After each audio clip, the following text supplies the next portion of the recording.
Bonjour à tous, bienvenue sur la chaîne YouTube Mécanique Sportive, c'est Nicolas. Aujourd'hui, je vous présente la nouvelle Toyota CHR. Je vous refais un petit brief rapidement des modèles disponibles et ensuite on va l'essayer, c'est la version 140 chevaux. Cette fois-ci, je ne vous refais pas un essai complet intérieur-extérieur, je vous fais juste une présentation rapide et des différentes versions qu'on a. Et ensuite, on la teste sur route, voir un petit peu les consommations. Je vous ai déjà fait un essai détaillé de la version 2 litres, 200 chevaux en 4 roues motrices. Là, c'était surtout pour essayer cette version traction 140 chevaux qui, elle, sera normalement la plus vendue. Mais vous pouvez voir l'autre vidéo qui ressemble clairement à cette voiture. C'est quasiment la même chose, sauf que la dernière fois, c'était une édition GR Sport en 200 chevaux. Après, les principes de base ne changent pas, c'est juste que celle-ci est plus légère. Également, un moteur seulement sur l'avant en hybride. Le CHR, il s'en est vendu plus de 110 000 en France. Toujours de l'hybridation qui était apparue sur la Prius, on retrouve la même chose et sur cette CHR on a deux motorisations, soit le 1,8 litre 140 chevaux, soit le 2 litres qui lui offre plusieurs possibilités. Le 2 litres il a soit 200 chevaux en traction, soit 200 chevaux avec le AWDi, c'est-à-dire un 4 roues motrices intelligent, soit même une version PHEV maintenant, qui a été repris de la Toyota Prius, qui est arrivée en France, seulement en hybride rechargeable, elle. Et là, je pense qu'il va se vendre encore plus de Toyota CHR, puisque cette fois-ci, lui, il est disponible en hybride simple. Oh, il y a un petit peu de vague. Au niveau des puissances, comme je vous disais, 140 chevaux, 200 chevaux ou 220 chevaux. Elle commence à partir de 34 900 €, ça peut aller jusqu'à 49 400 € pour les versions les plus haut de gamme. Elle existe en 9 couleurs de carrosserie, 5 couleurs intérieures, 5 types de jantes qui vont du 18 au 20 pouces. Le 20 pouces c'est réservé surtout à l'édition GR. Au niveau de la taille de ce véhicule, elle fait 4,36 m, c'est 3 cm de moins que l'ancienne version du CHR, mais elle paraît pas plus courte. 1,83 m de large sur 1,56 m de haut. Au niveau du poids, 1450 kg pour cette version qui est, elle, la plus légère, jusqu'à 1700 kg pour la version PHEV qui, elle, abordera une grosse batterie. Là, on est aux environs de 1 kWh de batterie. La version PHEV, elle, a une batterie de 13,8 kWh qui lui amène jusqu'à 66 km d'autonomie qu'on réessayera un petit peu plus tard dans l'année. Enfin, ou peut-être l'année prochaine. Oui, ce sera plutôt 2024. Au niveau de la vitesse maximum, 170 km/h pour celle-là, 180 km/h pour les versions 200 chevaux et plug-in hybride rechargeable, un 0 à 100 en 9 secondes 9, tout juste en dessous des 10 secondes. Pour les versions 2 litres, 8 secondes 1 pour la traction, 7 secondes 9 pour la 4x4 et 7 secondes 4 pour la version PHEV qui fait elle 220 chevaux, donc plus puissante. Elle existe en plusieurs finitions, ça commence en dynamique, ensuite il y a la version design, la collection et la GR Sport. Collection et GR Sport ont deux déclinaisons en collection première, GR Sport première pour le lancement. Pour les versions hybrides rechargeables ou électriques ou hybrides, il y a un nouveau système qui permet de passer en mode électrique directement dès qu'on arrive dans les ZFE. Il y a de nouvelles aides à la conduite, les croisements, les détections de piétons, etc. Enfin, tout qui va bien. Les aides à la conduite de niveau 2, c'est-à-dire qu'on peut lâcher les mains et les pieds. Elle se conduit toute seule avec le régulateur adaptatif et le centrage de voie. On a la lecture des panneaux. On a vraiment tout ce dont on a besoin sur une voiture moderne de 2024. Au niveau du coffre, il fait 388 litres sur cette version, 364 litres sur les versions avec le moteur à l'arrière également, les 4 roues motrices, et pour la PHEV, 310 litres seulement. Là, ça devient un petit peu plus petit, mais il y a une plus grosse batterie à l'arrière. On peut également maintenant avoir la clé sur son téléphone, clé digitale, ils appellent ça, se dire que je n'ai plus besoin d'avoir ma clé physique, je m'approche avec mon téléphone et la voiture se déverrouille. Ça, c'est seulement si votre téléphone est enregistré, etc. Un jour, si ça vous intéresse, je vous montrerai la manipulation à faire pour pouvoir connecter tout ça. Pendant que j'y pense, l'avantage, c'est qu'en 2024, zéro malus sur les Toyota CHR, puisque très peu énergivores. Ils annoncent moins de 5 litres en consommation. On va voir ça sur les petites routes qu'il y a autour d'ici à Ibiza, puisque là, on est sur une très belle crique. C'est très mignon. Ça me donne surtout envie de regarder le paysage. Mais bon, je fais ça pour vous. Pour ceux qui se posent la question de quand est-ce que ça va être livré, livraison à partir de mars dans les concessions pour ces voitures. Également pas mal de matériaux recyclés. Pareil sur l'extérieur, il y a des matériaux qui sont teintés directement dans la masse qui évitent de les peindre en plus. Et normalement, ça reste un petit peu plus longtemps. Au niveau de la peinture, on a un biton, on a également un toit vitré panoramique maintenant dans cette version. Toujours 5 places, 2 places spacieuses à l'avant. À l'arrière, on retrouve un petit peu le même design. Et puis si vous voulez que je vous refasse un petit tour, non, je vais vous emmener directement point de vue caméra pour vous montrer rapidement tout ça. Et ensuite, on va l'essayer. Allez, pour changer un petit peu d'habitude, donc cet avant ici on peut le voir, donc avec des lignes qui fuient là directement sur les côtés. Regardez, donc on a celle-ci qui vient là et qui vient se fondre après derrière le rétroviseur. Sur le côté, on peut voir donc, alors je ne sais pas si vous voyez bien là, on a ce triangle ici qui vient se finir un petit peu plus en avant. Le logo Toyota qui n'est plus cerclé de bleu, donc maintenant juste le logo Toyota comme ça. On a des capteurs d'aide à la conduite directement ici, une caméra, la plaque, une lame qui ressemble à ça sur toutes les versions, et on garde toujours le même principe sur le CHR de cette grande bouche ici qui rend cette voiture vraiment agressive. Par contre, nouveauté, c'est ces phares ici, donc avec 4 parties, avec même l'éclairage d'intersection que vous pouvez voir ici, et ces parties-là en LED avec la signature de jour qui est le bandeau là-haut, plus ça, sans ces parties ici, et là le plein phare à cet endroit-là. Voilà à quoi ça ressemble sur l'avant, c'est plutôt joli. Qu'est-ce que vous en pensez? Elle est vraiment agressive, encore plus que la version précédente. Sur le 3/4 avant, c'est vraiment très sympa. Des jantes qui remplissent bien les arches de roue. Alors, j'ai pas regardé la taille, mais je pense qu'on est en 19 sur celle-ci. Effectivement, on est en 19 pouces. Frein à disque avant, frein à disque arrière. Toujours les arches de roue de cette façon qui font le tour. Les bas en plastique. Sur les versions plus haut de gamme, la partie haute ici est peinte. Là, on peut voir que tout est en plastique. Nouveauté également, c'est les poignées affleurantes sur cette voiture. On a les rétros avec des caméras pour les caméras 360. Partie biton. Et alors, selon les versions, on peut avoir le biton qui vient jusqu'à l'arrière sur toute cette partie et qui laissera juste la flèche ici. Là, on peut voir qu'il y a seulement un biton sur la partie haute. Si vous regardez ma vidéo de la version AWD, l'autre qui était en grise, vous pourrez voir une sacrée différence. Sur le 3/4 arrière, on reconnaît bien cette version coupée, CHR, ça veut dire coupé high rider. Ça veut dire c'est un coupé qui est plus élevé, et rider, c'est pour dire que ça roule, quoi.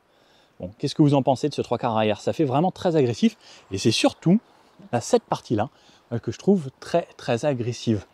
Là, cette arrière avec ses yeux ici, là, j'ai l'impression, ces 2 bandeaux.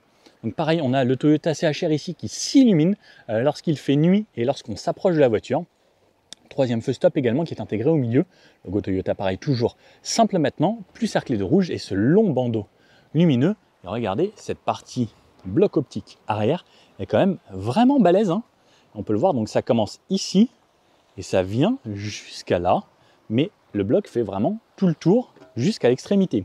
Ici, on pourra mettre 43 litres d'essence seulement, disponible en essence, donc hybride et hybride rechargeable. Pas d'essence simple, pas de diesel et pas de 100% électrique. Pour le 100% électrique, c'est le BZ4X chez Toyota. Et sur l'arrière, donc je reviens là, l'arrière ressemble à ça, c'est pareil un petit peu comme sur l'avant, on a une partie assez large. J'aime beaucoup cette voiture, et là on retrouve 2 caméras, puisqu'on a une caméra pour le rétroviseur central caméra et une caméra de recul. Dans le coffre, ça ressemble à ça. Donc on a quand même pas mal d'espace, hein. C'est pas forcément le plus généreux de tous, mais personnellement, moi ça me suffirait largement. Et ici on retrouve un haut-parleur, puisqu'on a le son JBL, on a les banquettes qui se rabattent en 2 tiers, 1 tiers. Et puis voilà, on a plutôt pas mal fait le tour. Bon, si vous voulez en savoir plus sur tout le reste et l'intérieur, je vous conseille de regarder l'autre vidéo sur le Toyota CHR qui est écrit. Vous tapez mécanique sportive CHR, vous allez tomber dessus à tous les coups. Alors, me voici parti avec cette version 140 chevaux. Dès que vous passez le drive, ça ferme toutes les portes. Ça, c'est plutôt pas mal. Ce que j'adore toujours avec ce côté hybride, c'est que c'est toujours hyper silencieux. C'est très très agréable à rouler dès le départ. J'adore les voitures hybrides. Pour ces voitures du quotidien, je trouve qu'il n'y a pas mieux que l'hybridation. Bon, on est en fin de journée sur Ibiza, un beau petit soleil. On va faire de la route. Alors, tout était remis à 0. Comme ça, on va voir un niveau consommation, ce que ça donne. Donc, on a fait la version également 2 litres, 200 chevaux en 4 roues motrices. Et on va voir ce que ça donne avec cette auto aujourd'hui. Donc toujours ce côté agréable. Cette fois-ci, on a le moteur 1,8 litre. Il existe en 2 litres également et en 2 litres PHEV. Même en montée, c'est top. Là, je fais exprès de m'arrêter en pleine montée. J'ai l'aide au démarrage en côte et en plus, comme je repars avec l'assistance de l'électrique, ça repart facilement. On a toutes les aides, détection de croisement, de piétons, etc. C'est plutôt pas mal. Donc là, par exemple, quand j'étais arrêté, il y a attention, si tu repars, il y a des gens qui arrivent sur le côté. Hop. Allez, et on y va. Donc ça repart plutôt bien. Et on est parti pour une petite boucle. On va voir ce que ça donne niveau consommation. Moi, c'est ça qui m'intéresse avec ce nouveau CHR. Hybridation de 5e génération. On va voir ce que ça donne. On a toujours ce côté où ça switch entre le thermique, entre l'hybride, entre l'électrique, le thermique, l'électrique, le thermique. Là, ça se démarre. Là, ça s'arrête. À chaque fois que je repasse en freinage ou que je relâche le pied de l'accélérateur, ça repasse immédiatement à chaque fois en électrique. Et je trouve ça très rapide et je pense que c'est une des voitures qui le fait le plus rapidement de toutes les voitures hybrides que j'ai essayées. On a aussi un double vitrage sur celle-ci, c'est pour ça que tout est très bien sonorisé. Et ce que j'aime beaucoup également aujourd'hui, c'est ce grand toit vitré qui amène la luminosité. Et puis là en plus, on a Ibiza, on peut voir les palmiers, c'est super cool. On sait surtout les gens qui sont derrière qui en profitent, puisque nous, on regarde surtout la route et on a cette partie-là. Mais sinon, c'est vrai que c'est très sympa. Le rétro-caméra est aussi agréable. Je suis bien installé dans ces sièges.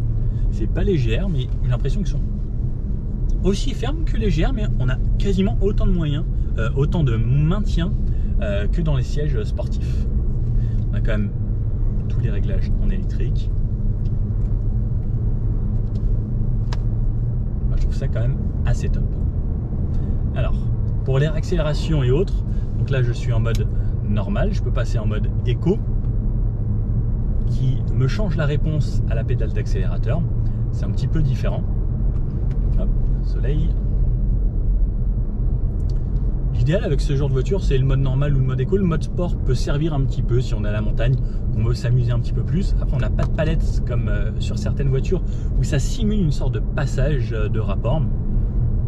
Là, c'est vraiment automatique. On a toujours le mode B qui servira à la montagne si on a déjà rempli totalement sa batterie pour passer en mode B en freinage, frein moteur directement. Donc ça, c'est une spécificité de chez Toyota. Donc, on peut avoir le freinage B qui active le moteur thermique pour pouvoir remettre on va dire cette sorte de courroie directement sur le moteur, et c'est lui qui fera le frein moteur et pas juste le côté électrique. Ça sert lorsque la batterie est pleine par exemple. En tout cas à 60 km/h, je trouve ça très bien. C'est franchement agréable à rouler.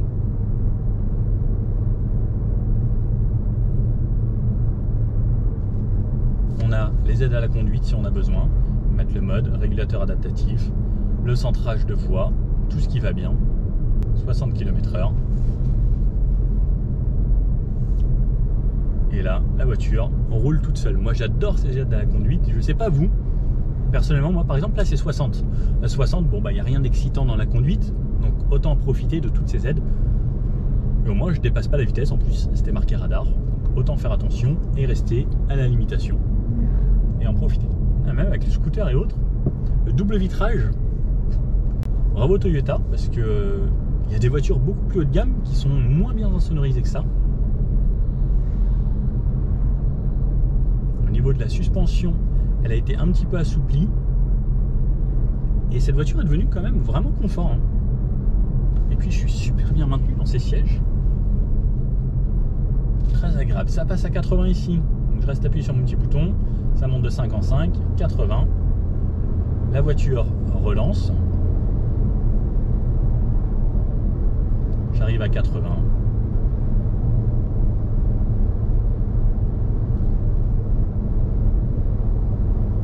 j'entends très légèrement des petits bruits du vent.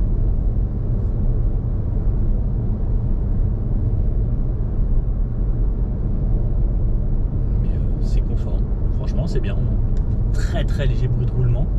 Et pourrait presque croire, lorsqu'on est à régime stabilisé comme ça, qu'on est à plat, on est dans une voiture un petit peu plus haut de gamme.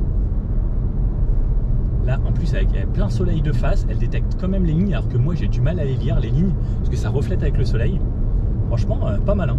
Les aides à la conduite, on voit qu'ils ont vraiment progressé.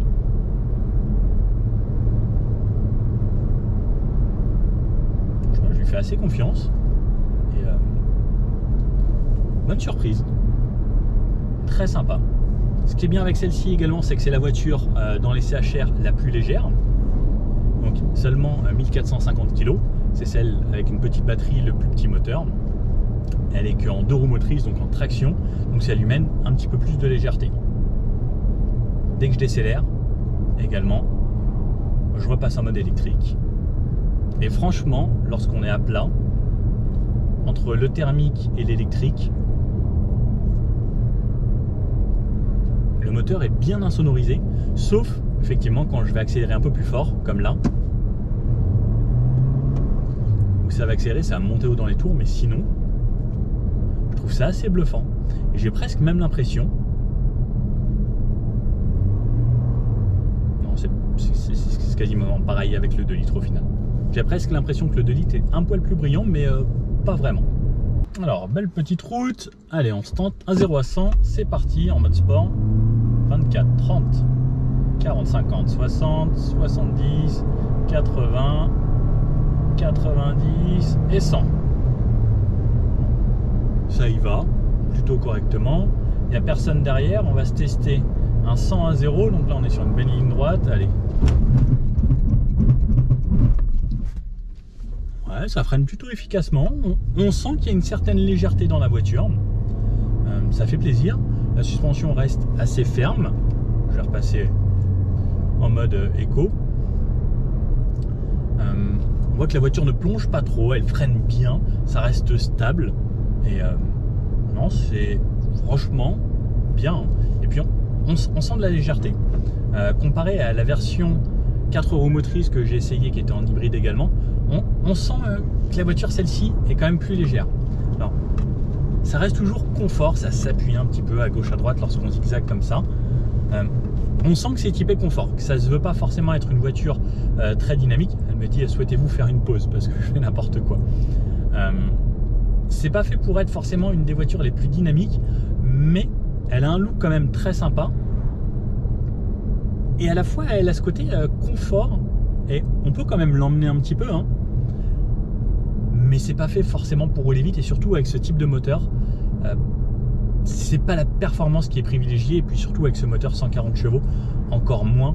C'est vraiment là, l'idée c'est de rouler à la cool et de quasiment rien consommer. Alors j'étais à 5 litres 1 jusqu'au 0 à 100 là que je viens de faire, et ça m'a fait passer à 5 litres 4. Ce qui reste quand même franchement plutôt correct, alors que ça fait déjà environ 20 minutes que je roule. Vous connaissez tous le fameux test rond-point. Donc à bonne allure déjà, là j'ai un très bon maintien ici dans ce siège.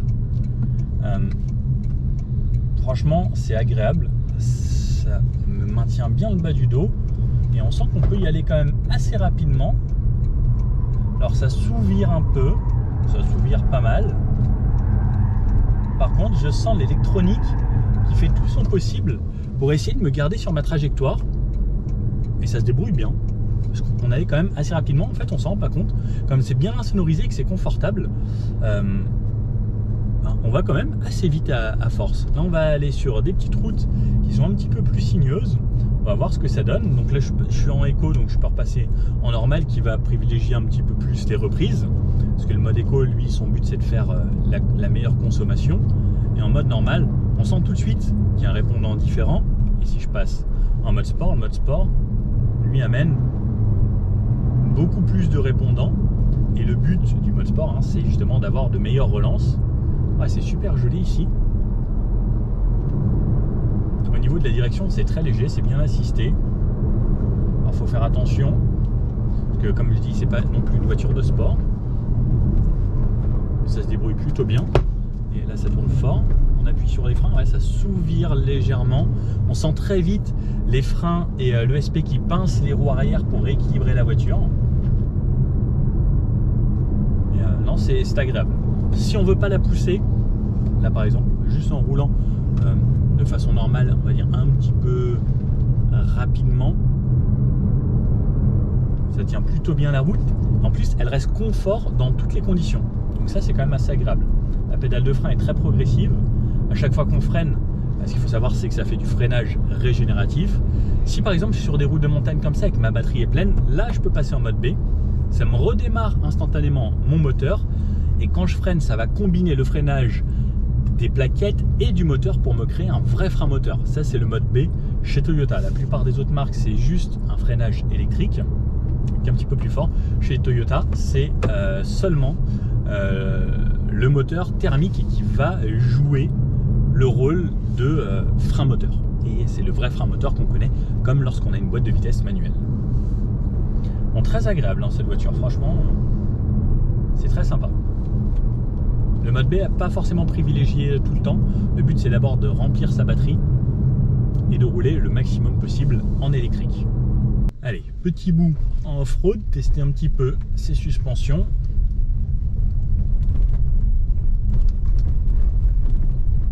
Ça se veut quand même plutôt confort, hein. On le sent. Je vais essayer d'aller me trouver une petite plage. J'ai dit qu'il y avait une plage par ici. Il y a quand même de gros trous là. Faire attention. C'est plutôt agréable. Ouh, il y a l'eau juste là, là. Ça a l'air magnifique. Alors je sais pas si je vais pouvoir descendre jusqu'en bas avec la voiture. Non, je vais pas pouvoir descendre jusqu'en bas. Alors ce qui est bien, c'est que le rayon de braquage est quand même super court, ce qui permet de se faufiler vraiment partout. Et est-ce que je tente ou pas? Allez, je suis joueur aujourd'hui. Je vais tester. On va aller le plus près possible de la plage. J'espère pouvoir remonter à la fin. Parce que là, c'est quand même du gravier. Et c'est pas une version 4 roues motrices. Et par contre, j'ai trouvé un de ces spots. Oh là là là là, qu'est-ce que c'est beau! Je vais vous faire quelques plans ici. Bon, je vais même aller un petit peu plus loin. D'ailleurs, on va tester les caméras de recul. Hop! Caméra 360. Franchement, très jolie. Et hop, je peux regarder comme ça. Alors, regardez quand même un petit peu les rétros, ça peut être intelligent des fois. On va aller se mettre sur la plage. Il n'y a absolument personne. C'est magnifique. Montrer cette petite voiture hybride dans le silence. Hop. Quelques petits galets. On va pas aller trop loin parce que le but, c'est de pouvoir repartir de là. Bon, la nuit commence à tomber. Là, je suis en pleine montée.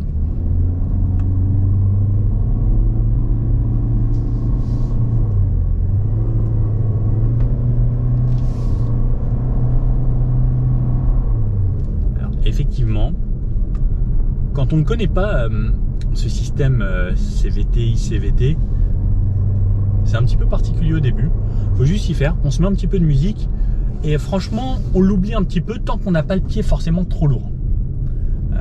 Oui, ça s'entend un petit peu. Alors, je suis obligé de vous le dire. Hein. Parce que c'est vrai que quand on n'a pas l'habitude, eh bien, ça peut surprendre un petit peu. Et c'est surtout en fait que vous n'allez pas pouvoir gérer ce régime moteur. Parce que c'est la boîte qui va s'en occuper d'elle-même. Après, moi, je trouve pas ça forcément gênant. Faut juste s'y faire. En fait, quand on a l'habitude, ben, on l'oublie ensuite. Moi, j'étais en train de l'oublier, mais je me suis dit, tiens, je vous en ai peut-être pas parlé à cet endroit-là en montée. Et beaucoup de gens en parlent justement lorsqu'on est à la montagne. Là, on est clairement sur des routes de montagne. Effectivement, lorsque ça monte un peu. Après, il faut relâcher pour stabiliser un petit peu le régime. Ensuite, bon, souvent la montagne, ça tourne beaucoup. Hop. Et ensuite... la boîte joue un petit peu, mais il ne faut pas s'étonner que des fois ça monte haut dans les tours. Bon, pour le moment, là je fais que monter depuis quelques kilomètres. J'en suis à une moyenne de 5,8 litres, ce qui n'est vraiment pas déconnant. Et j'en profite de ce sunset. Alors dommage qu'on ne voit pas partout. Wow, il y a un beau sunset là, je vois juste à travers la pointe entre deux montagnes. C'est super beau. J'adore. Ibiza comme ça, là, au mois de novembre, il n'y a personne sur les routes, je vous assure. C'est incroyable. Là, ça... depuis le début de cette route, il y a quelques kilomètres, j'ai croisé une seule voiture et 2 piétons. Incroyable. Bon alors, il fait quasiment nuit, me voici retourné là où je dois rendre la voiture. Et moyenne à 4,6 litres après avoir fait 50 km que de route montagneuse. Ça fait 1h46 que je roule. Donc voilà, pour vous faire une idée, ça monte, ça descend, etc. C'est plutôt pas mal. Bon alors, au final, ce CHR 1,8 litre, qu'est-ce qu'on en pense? Alors, c'est moins puissant que la version 2 litres qui fait 200 chevaux, hein, c'est logique, il y a 60 chevaux de différence. Niveau utilisation, si on l'utilise de façon normale, on ne ressent pas vraiment la différence. Ça reste une voiture très agréable. Niveau consommation, 4,6 litres sur mon road trip là, c'est vraiment bien. J'ai beaucoup aimé cette voiture. Après, comme la version 200 chevaux, c'est agréable. La version 200 chevaux, elle avait l'avantage dans celle que j'ai essayé, c'était d'avoir le 4 roues motrices qui pouvait être un plus pour les gens qui habitent à la montagne quand il y a de la neige ou autre. Ça reste un petit plus. Là, c'était une version traction, mais pour les gens qui habitent en ville ou à la campagne où il n'y a pas forcément de relief, je pense que ça fait largement le job, et c'est pour ça que ça sera également la version la plus vendue, en tout cas chez nous, et je comprends pourquoi, et j'avoue que le look et tout, je valide. Qu'est-ce que vous en pensez? Bon, si vous aimez bien la vidéo, le petit pouce bleu comme ça, n'hésitez pas à vous abonner. On est déjà plus de 100 000 maintenant. Ça fait plaisir de dire on est plus de 100 000. Bon, je vous dis à bientôt pour une prochaine vidéo. Allez, ciao!